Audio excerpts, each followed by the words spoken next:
Hello, everyone, and welcome to Trenton 365. I'm Jacque Howard.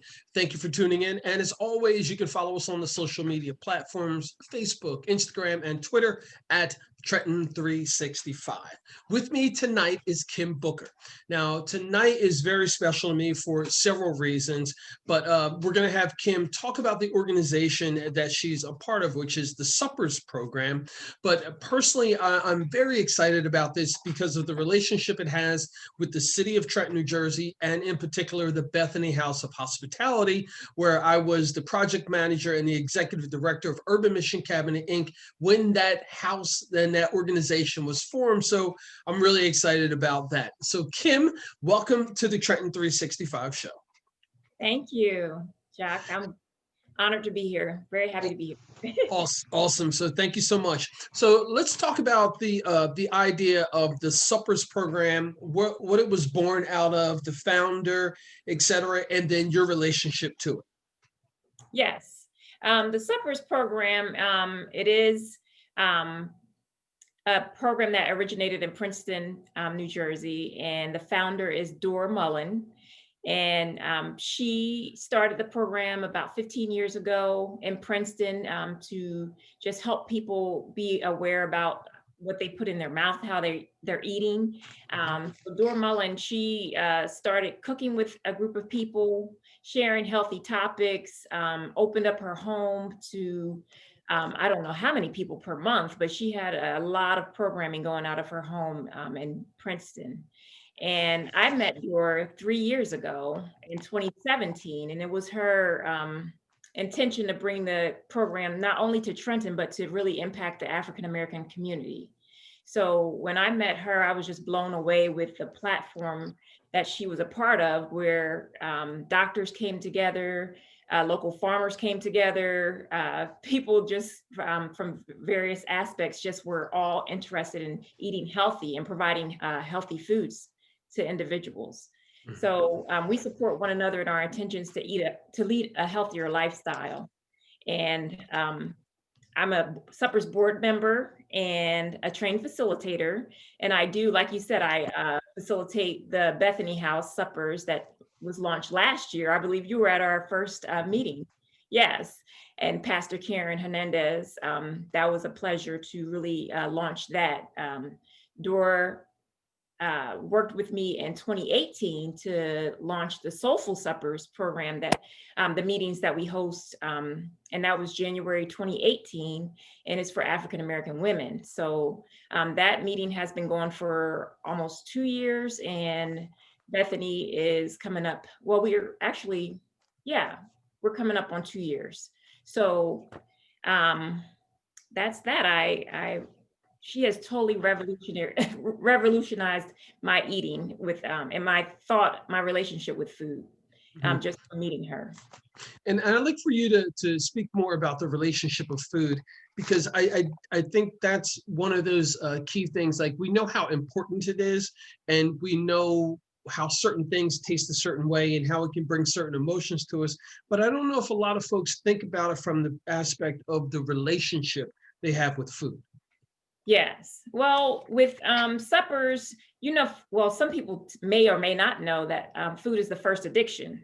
So certain foods will, light up certain neurotransmitters in your brain and in your gut to make you feel satisfied, and you crave it. So in suppers, it's a non-judgment area where we come together, we cook together, we eat together, and we talk about healthy topics, and we do not judge. We know that we cannot heal when we feel judged. So if we had a bad week, that's just data.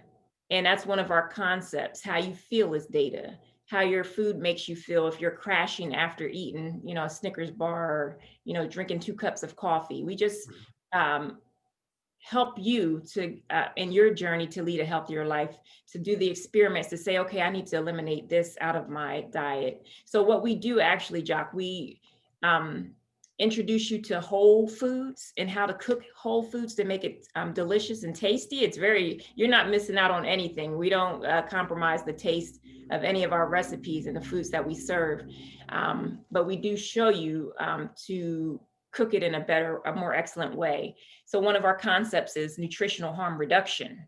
So it may not be fried chicken on the plate, but it could be some roasted chicken or some skinless, boneless chicken. Just as delicious as well. Yes, so with the right seasoning, you'll enjoy it. Exactly. Talk about it. Yes, you will still enjoy it. So even like with one of our dishes was sauteed kale and cabbage. A lot of people think greens has to be in this big stock pot with a lot of meat, but we can get some seasoning in there that will make it taste just as good as, my grandma's collard greens or turnip greens or things that I grew up on. So I've learned just how to, incorporate more of the healthier ways of cooking to move away from the processed foods and those foods that are just high in sodium.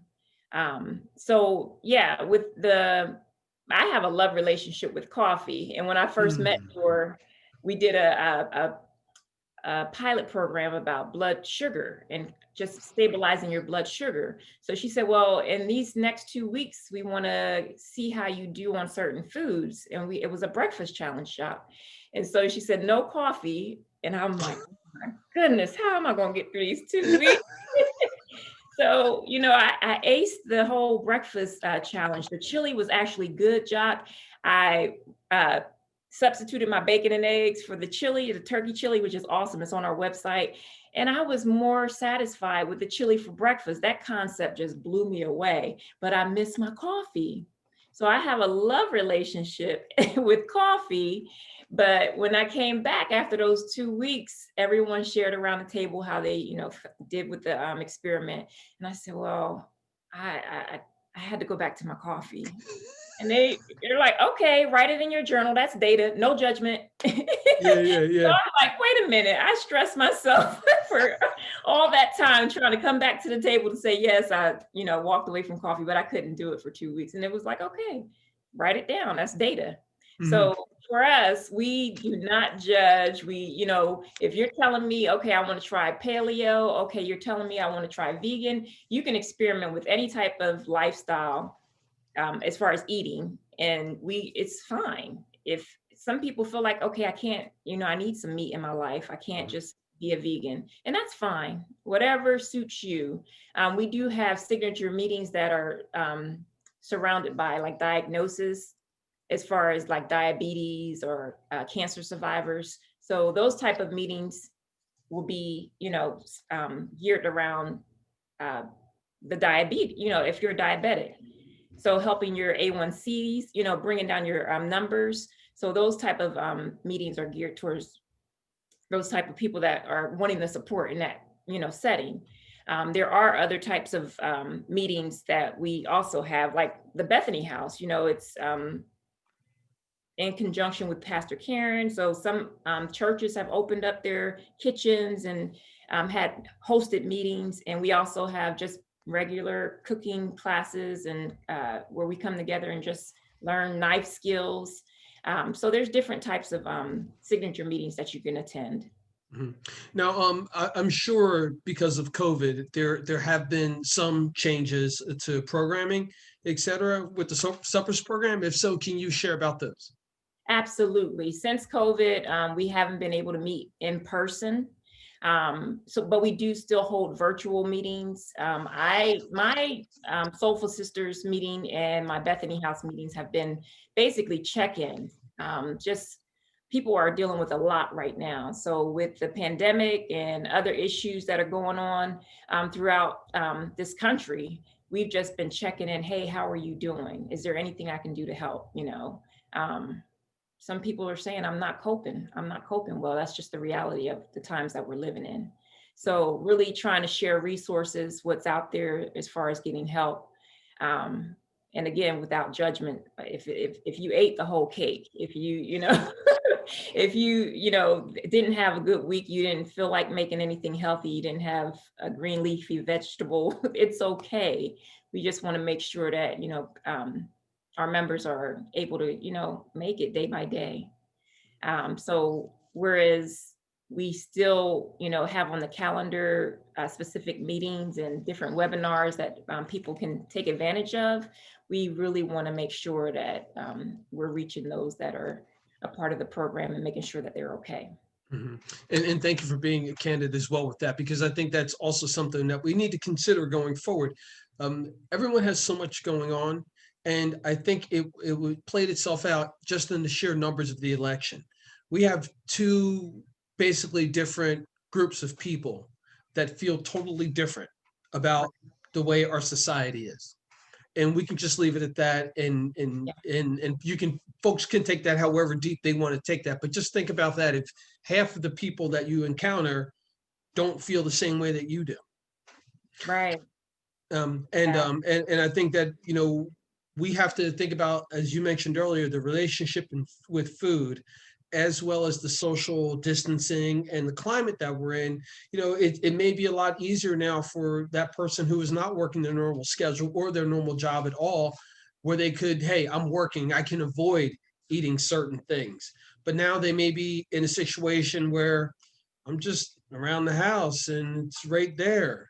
So I can just go and grab whatever it is, knowing that it's probably not best for them. Um, Right. Kim Booker, can you talk about the membership portion of the program and what that consists of and what it looks like? Because I think some people, when they hear that, they may wonder, okay, well, what do you mean membership? What does that actually mean? Well, there's no requirement for membership. It's just you basically wanting to lead a healthier lifestyle. So if you're willing to show up, if you're willing to do, it's an inside job. So if you're willing to make the changes, and do the personal experiments to see what works for you, what doesn't work for you, it's just the willingness to participate and learn about what makes you feel good, what makes you, have energy throughout the day and not be sluggish and tired. To improve your numbers, we're replacing everything as far as processed foods with whole foods, and some people don't even know what a whole food is, Jacque. So I'm saying that one ingredients. It's not in a box, but that one ingredient. You're looking at a sweet potato. That's a Mhm. whole food. You're looking at a piece of fruit, an apple, an orange, a peach, a pear. That's a whole food. Not something that is with added ingredients, such as pastas or some other ingredient that may be a chemical that binds that thing together to make it what it is. But we're trying to incorporate replacing the bad stuff with the good stuff. So that most of our recipes are whole foods. And Mhm. we do different workshops that flavor balancing. So you learn how to, if something's too salty, to add, maybe some lemon to bring that saltiness down, or something that's bitter to with the fats, the good fats, because we use olive oil, we use coconut oil, we use your avocado oils. We're not using the vegetable oils, the canola oils. So we talk about good fats because our brain needs it. A lot of people think, oh, no, no, no, I can't have fat in my diet. No, your brain needs the fats. So with my grandmother having a diagnosis of Alzheimer's, that's what returned me to my hometown after being gone for 25 years. I realized that I have to not only take care of my heart, but I got to make sure my brain is healthy. Exactly, exactly. That WH, that holistic approach, homeostasis, the whole idea and the concept of balance, it's so critical. And I find it refreshing to see so many more people who are incorporating so many different aspects of what their whole health looks like. Yeah, Whether it's what they're eating, what they're putting in their body, actually even to what they're wearing, as far as what they're putting on, as far as cosmetics and fragrances and hair products, etc. I think it's helping to create a better marketplace yes. and a more honest and fair marketplace as well. Speaking about the marketplace, I want you to touch about food justice, because I'm sure during the suppers program there has been some instances where that has come up. The food justice component about, I mean, there are some people, unfortunately, in our society that just don't have access to good Right. quality food. Yes, that's a good point, Jacque. Thank you. And that's what we want to make sure of. Our program has partnered with Urban Promise here in Trenton, and you know well as well as I do that it's a food desert here. We don't have as many ingredients or access to healthier foods than maybe Ewing or Princeton or West Windsor. But I thank God for the Trenton Farmers Market that does allow me to, I used to go far way past Trenton Farmers Market all the way to ShopRite. It's like, wait a minute, I can get some fresh local grown foods here, so I've developed a relationship with the Trenton Farmers Market and just really, being more intentional and taking advantage of that opportunity to go out there to the market and get some local grown foods that are healthier for me. But it is recognized as far as the fresh produce that we can receive here in Trenton. And Christina Hyman, she's one of my partners that helps with the Bethany House, and she's part of Isles. I love her. Oh my goodness, she is amazing. And Awesome. their garden in the back of Bethany House is amazing. So we would actually, in the times when they could harvest, we would make meals, and she's amazing with coming up with recipes that are not only healthy but so delicious. So we would actually start in the kitchen, and she'd say, okay, I need some tomatoes. We'd go out into the backyard. How cool is that? And just grab what we needed, the basil, whatever. Delicious salads throughout the summer. And in the fall, we actually made some tomato sauce, and it was just like, wow. So giving people a new opportunity to see, okay, you don't have to go to the store to actually purchase your food. You can go right in your backyard and just get what you need. So Bethany has been. Yeah, and then that leads right into urban agriculture, which is what you see at the Bethany House.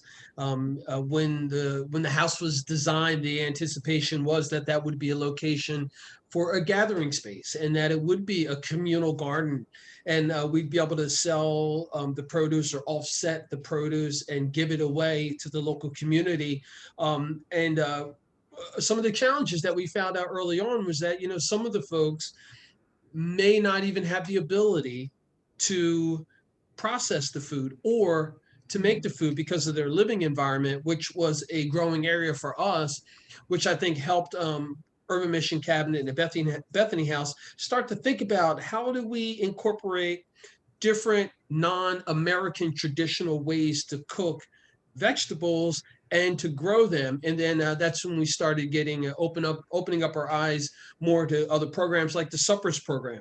So that's awesome to hear that.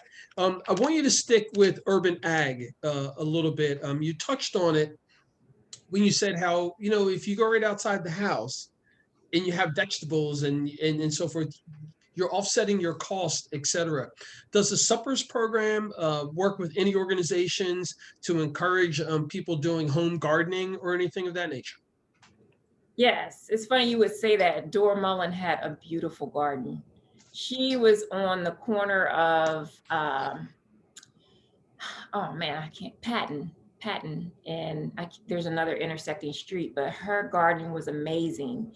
And when you say community, I mean, she shared with the deer, she shared with everyone that walked past. It's like, there were signs, and she's like, there's enough to go around. But yeah, she had everything in her garden, and people, some of the things that she grew, there were other nationalities in her neighborhood, and they would tell her what it was good for and how she could use it. So just to experience that. And then she had the school garden. She started that in Princeton. So yes, she had an educational program component to it where the kids would learn about growing your own food and tasting it. And they would have parties once it was time to harvest it.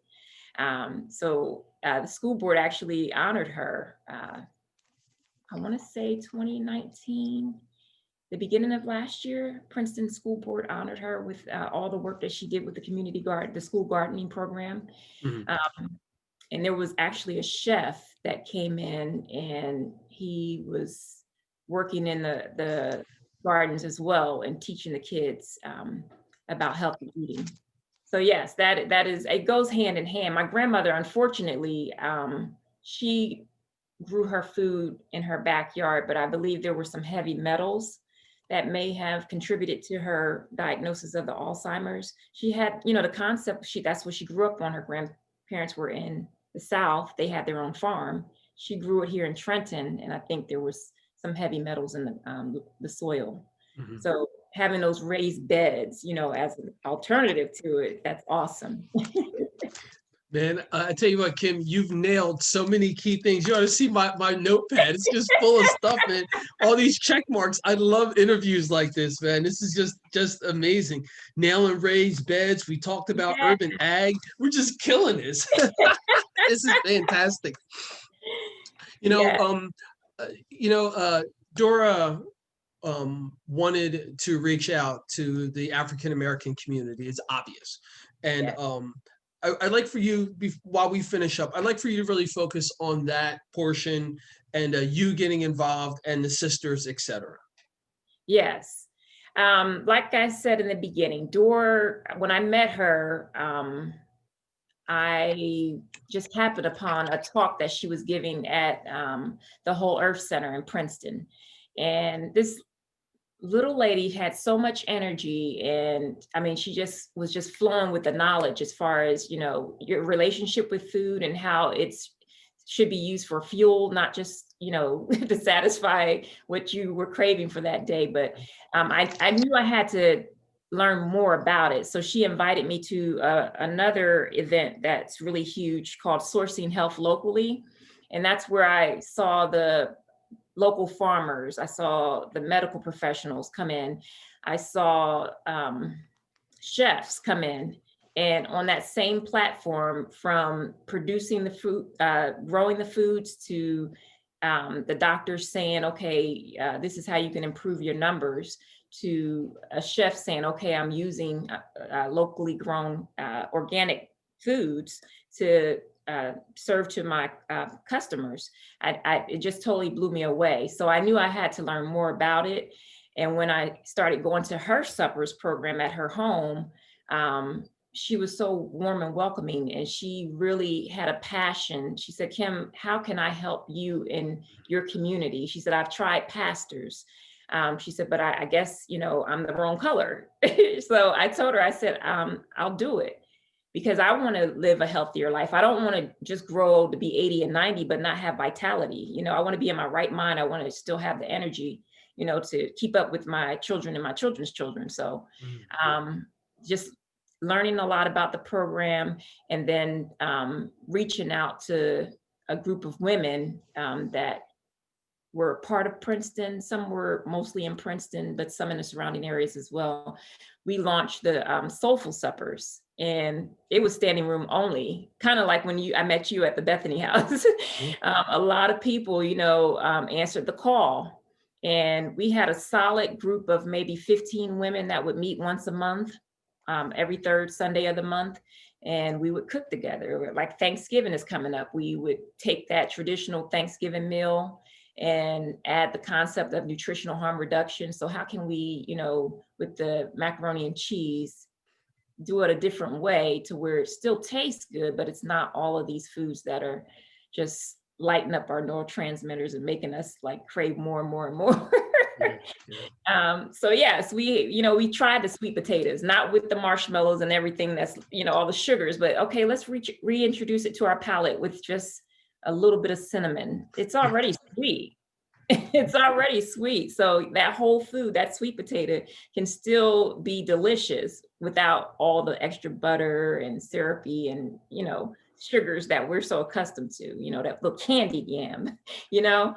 Um, so yes, that was very rewarding to see a lot of the women come, and just the community, the community that we sat around the table, we talk, we laugh, we cry. It's a safe place for us to come together and say, okay, this is what I'm struggling with. I hear you say this is how, it worked for you, but it didn't work that way for me. So we, that sisterhood. And then at Bethany, it was men and women, that could sit down and say, I tried this, but I failed. And we would give them, space to say, okay, let's pick up, and go forward as far as what next, what experiments can we do as far as to see what would make you thrive. So um, I'm most inspired when I'm inspiring others, and I'm most encouraged when I'm encouraging others. So to be a part of that and to be able to facilitate a group of people and have Christina in the kitchen with her skills, oh my goodness, it's amazing. And I have another partner, Marion Key, who's helped me with the Soulful Sister group, Soulful Sundays, I'm sorry. We are pivoting. We are, because of COVID, it has made us look at our program and how we can deliver it. So I'm sure it'll be a day when we can't get back together physically, but a lot of the things that we have right now are online. We have yoga for digestion. We have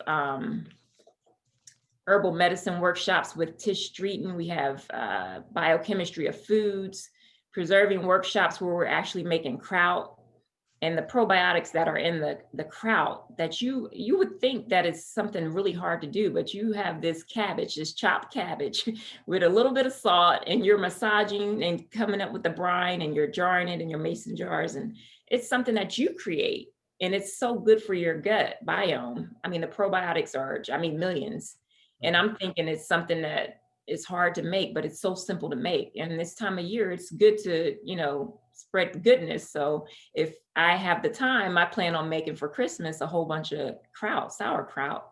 That's good for you, and it lasts and it tastes good. So those are the type of things that are on our website, www.thesuppersprograms.org. And I can be reached at kim@thesuppersprograms.org. So anything as far as recipes, we have tons of recipes on our website. We have a series of webinars by one of our board members, and Dr. Addie Benito. She's wonderful. She's an endocrinologist. She has webinars on thyroid health, nutritional strategies to address issues with inflammation, diabetes, menopause, stress, effects of sugar on the brain. There's just tons of information on our website. So anyone that would like to definitely follow up, again, it's www.thesuppersprograms.org. Kim, before we finish up, I just got a couple other questions, and one of them is about the participation of men. I know Bethany is a location that has, it's co-ed, air quotes, so to speak. Yeah. But what has been the response to other men joining the suppers programs? My personal experience has not been where a lot of men, it's usually the spouse coming in, they're like, oh, well, I heard about it, so I just wanted to come and check it out. But I'm hoping that there will be more men facilitators that will make men feel more comfortable coming in and sharing. But in my experience, just in the last 3 years, some of the ladies that have come to my programs, they said, well, when are we going to do can we bring our spouses? And I said, that is something, but I can't do it alone. So I am trying to enlist more facilitators to get the training so that we can meet, right now with the technology, we can be global easily. I just invited my best friend from Ohio. She was on one of the webinars that was hosted, A Seat at the Table, last month. And another friend who is in Virginia, she has a group of ladies that joined us on one of our meetings. So with our technology now, we can definitely reach the masses. But we need that intimacy to really fully engage with people that are coming in for support. Mm-hmm. So getting more trained facilitators is my desire, because I would love to reach more of the African-American community and those in Trenton. All right. Let me just make sure I make a specific note about that we need some more trained facilitators for the suppers program, with a key note that with the technology, we have the opportunity to go globally, and the commitment as far as going to other locations is just not needed as much. Right. And we do have a kitchen that's in Princeton, but we are looking for a new space to do our suppers programming. Right now, it's Bloudenberg Kitchen, and it's I forget the actual address, but it's a beautiful, it's a fully industrial, sized kitchen because it's a restaurant. And we, could get in there and chop up, our foods and cook behind the counter and then come out to the dining area. It's very beautiful. It's I forget the intersection, but that's just a temporary location.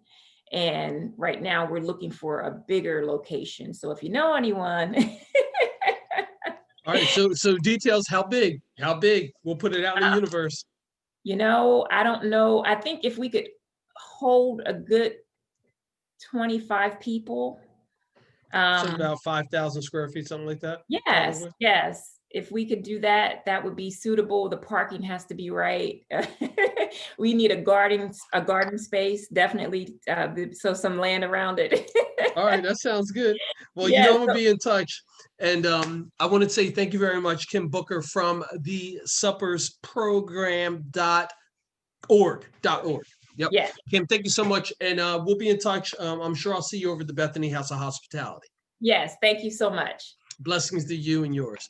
All right, folks, you've been tuning into the Trenton 365 show. Stay tuned. You got more coming at you from the suppersprogram.org.